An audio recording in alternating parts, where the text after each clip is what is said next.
Good morning, my name is Lori. Welcome to my channel. We are quilters.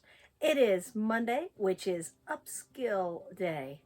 Now, we are still in the month of February, so we are reviewing our skills. And today I do have that lesson, that little review lesson for you. But first, this is a three-part show. I have the ribbon flowers from last week for you to see, all finished and sewn on to blocks. I have this week's review, and I have some eye candy. I have been showing you 2 blocks at the end of these shows this month. Blocks that were already made and embellished by me and other people. They are rather large, but they are fun to look at. So let's get started first with the ribbon flower review. Here we go.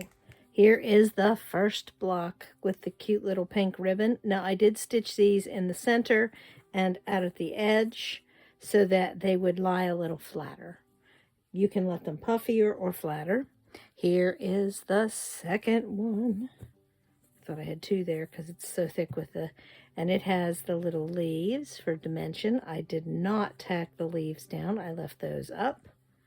And you cannot see the stitches, just simple stitches that the thread matches and a cute little white flower. Now I did put a couple tacking stitches in the ribbon because I was afraid that these points would fray over time. And another one of the lace ones from before, sewn flat. Another white one. I love this white and red contrast. This one is one of my favorites. This one had a big piece of wire ribbon, and I had extras of these, so I did tack these down across, but you can't see those stitches. And I think the pearls add something to it, where all that wire ribbon, that fancy edge is gathered. Those pearls just belong there. And the last one on huge blue rickrack. This one I did not sew down in the middle, so you can see that it is a little bit puffier and has more dimension and thickness. Not much, but just a little bit. Now, yesterday my friends were here and we had a sewing day, and I was showing this book to my friend that used to be an art teacher, and she always did such creative, wonderful things with the children and let them do their own art. That's what I love about that friend.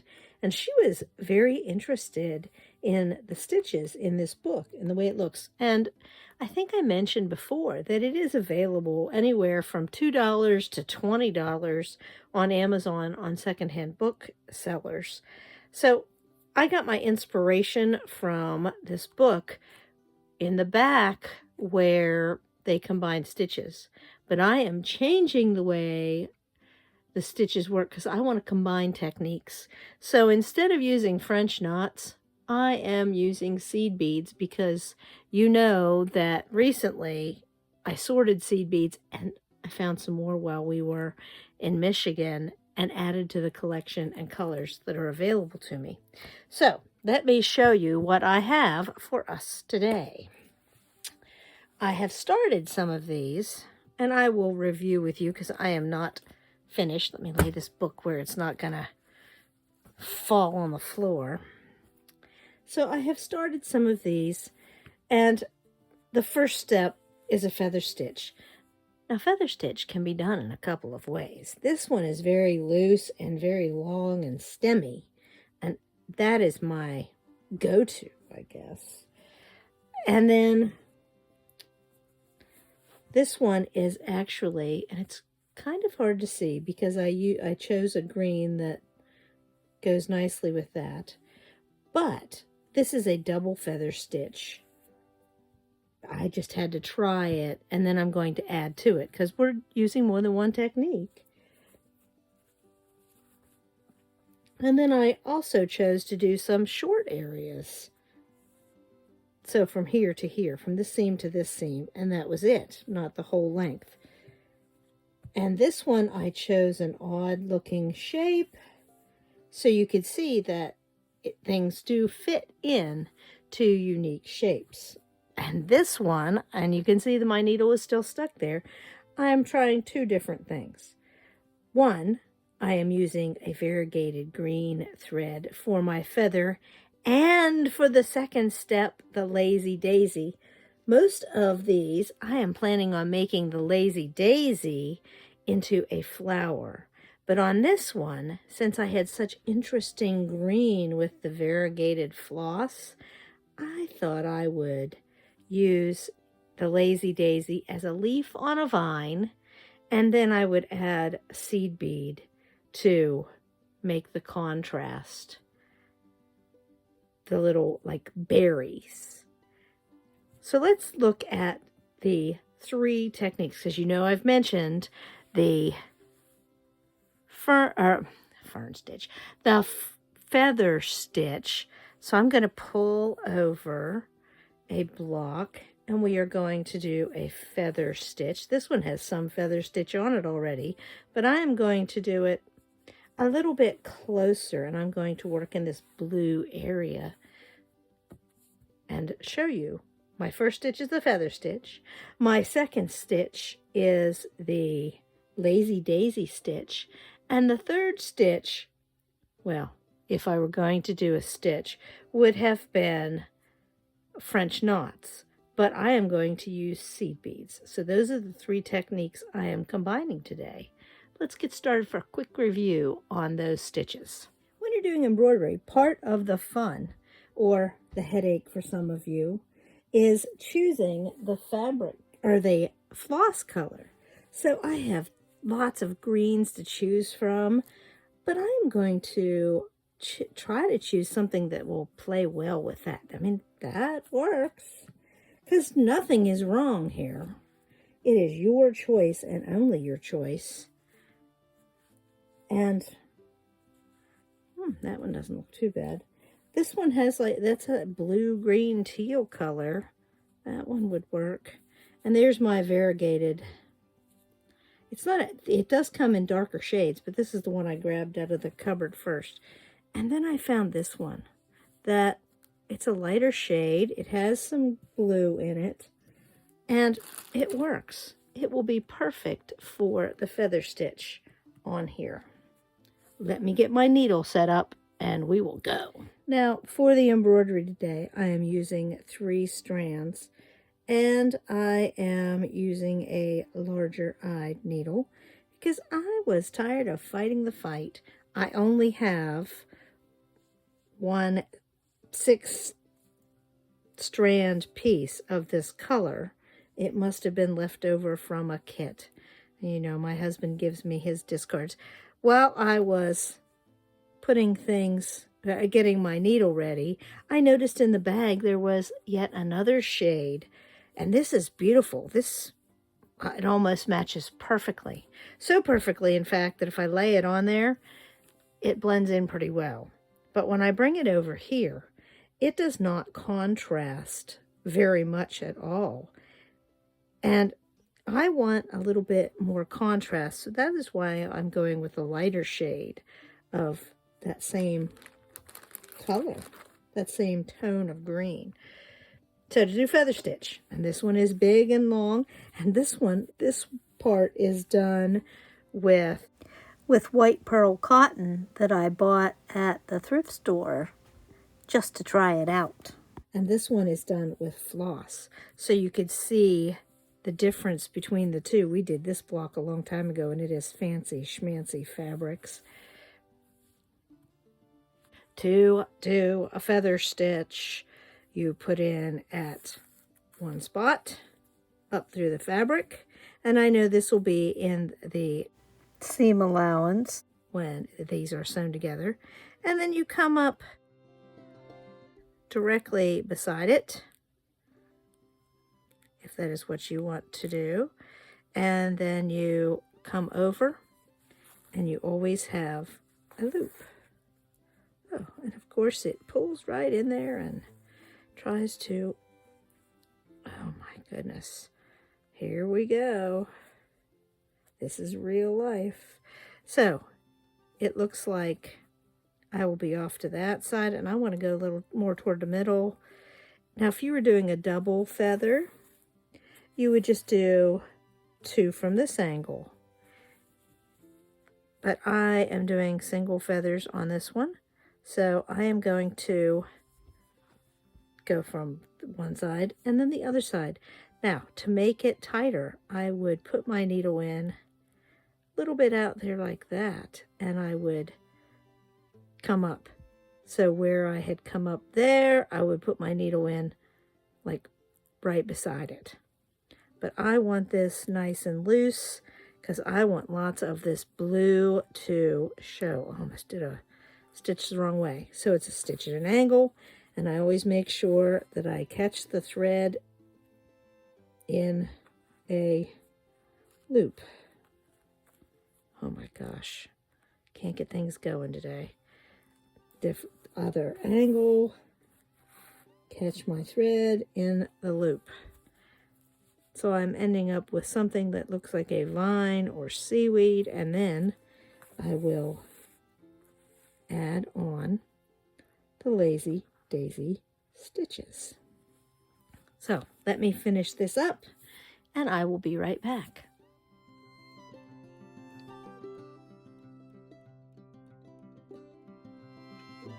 Now you will notice out of that one big strand of floss, I have quite a bit left to work on other vines, and I will keep that kind of wrapped up so that I can use it at a different time, and it is still useful. So on to the next part. I am going to use, I need to grab a color. Let's take a look. Well, I have pulled out a bunch of colors that were related. The gray is there, it's right there. And that would make a cute little flower. And then with a colorful bead, that would be fantastic. But I am not doing the gray today. There were several cards of lavender. And some I can tell there's a slight difference in shade. Very slight. They all look the same, kind of the same, but very slight. I was really leaning toward this, but I'm not so sure. I think I'm liking these pinks. Now I know that these are not the same color, that this one is more of a dark coral, and this one is a dark pink, and this one is this one strand is even a darker pink. And then there's the light pink. So I think I'm going to do all my flowers from the pinks. And there's the dark purple. But again, I'm not too sure how good the contrast, there it is, matches perfectly. I'm not too sure how the contrast would be. And I really like the pinks. And I think I can get away with using a variety and not even the same one, because there isn't very much of this dark, dark pink. So let me get to it. I am still using the same needle with a larger eye. And to do these, I want to put 2 lazy daisy petals at the end of each, should I call them branches? I don't know. So I come up near, and I'm going to go down through the same hole and try not to catch my knot on the back. Come out as far as I want the petal to be. Make the loop, pull it tight, go down through at my tack stitch. And then I will decide, do I want it more inward? Do I want it outward? I could put a third one. Looks very nice with a third one. Nothing wrong with that. Matter of fact, I might put a third petal just because I can. Down through the tack stitch. Because our eyes, as human beings, I don't know what the deal is, but as human beings, we seem to like odd numbers. So I'm going to put 3 on this one because I've got lots of room to, since I made my feather stitch bigger. Oh, that looks so cute. Let me tie that off.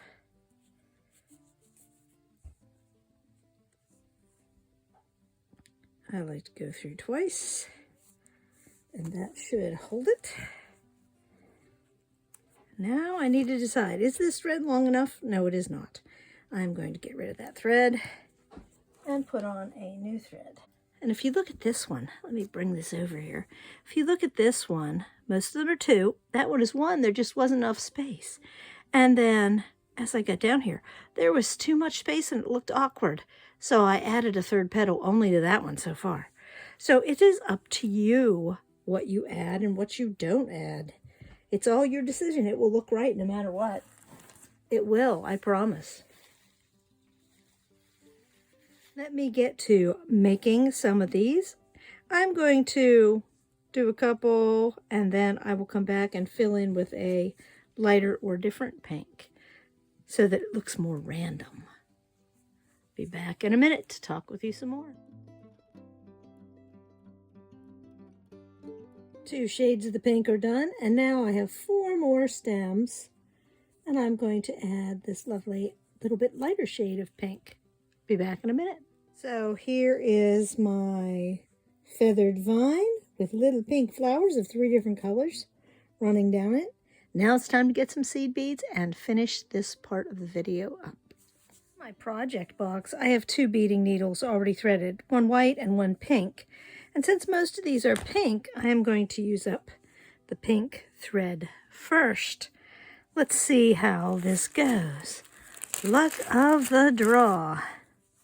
And I just pick the flower here at the bottom, tie the knot, go through, and oh, of course it's a green bead first. I don't want green, that's the only color. Oh, it's a white one. Well, it's going to have a pink thread, and that's okay. Nice contrast, matches the other thread that's there. Excellent, excellent. And I think because these are so far apart, I think I'm going to knot them off each time. We'll see if I stick to that or not. So let me add some beads and I will be back in a few minutes to show you the final product. Here it is in all its glory. And random luck of the draw, white, light pink, dark pink, orange. I did use a sequin for this one to give it a little bling. And I chose not to put one here because it is within the 1/4 of an inch and nothing good can happen from putting a bead within the 1/4 of an inch where you'd sew. A broken needle, B, a broken bead, just lots of heartbreak. Let me get on with the show and tell portion of this show. Eye candy time. Here is my first block that I'm going to show you. This one features lots of embroidery. It has a fine gold leafy vine going through and some chain stitch, hand chain stitch. Beautiful. This was part of the original fabric, these 2 embroidered pieces. And then somebody embroidered a fleur-de-lis-like thing here. And then someone used the fancy stitches on their machine to do straight stitch leaves. Those look very nice. And then I love this. These are caterpillars done with a stitch. We will talk about this stitch later. It is a fantastic stitch, but they wound the thread around and it has texture. It's a big bump, but they have little feet. They are so cute. And then there is fancy trim and fancy trim. And this big yellow section that adds some nice contrast with the brown since there's so much yellow and gold going on in this block. End of block 1. Are you ready for block 2? Okay, here it is. This one has more blingy things on, like this butterfly that someone added. Oh, it's a single one-piece thing. I don't know if it's sewn on or glued on. I might want to go back and make sure it's not going to ever come off. And then there's some little flower, lazy daisy flowers with a knot in the center. Another flower with pearl cotton and stem stitch. Some blanket stitch in different colors. Nice big wide open stitch, some lace, a wide feather stitch. I love this. This ribbon flower with different colors of ribbon and little seed beads. That is so cute. We will talk about ribbon embroidery eventually. Some more pearl cotton, some yo-yos, and I will probably embellish the edge of that yo-yo at some future point. I love this. They cut out some shapes and they used a very fine zigzag to applique them down. And that's all there is to it. And then somebody used more yo-yos of a variety of sizes. Look at these cute little yo-yos. Oh, so cute.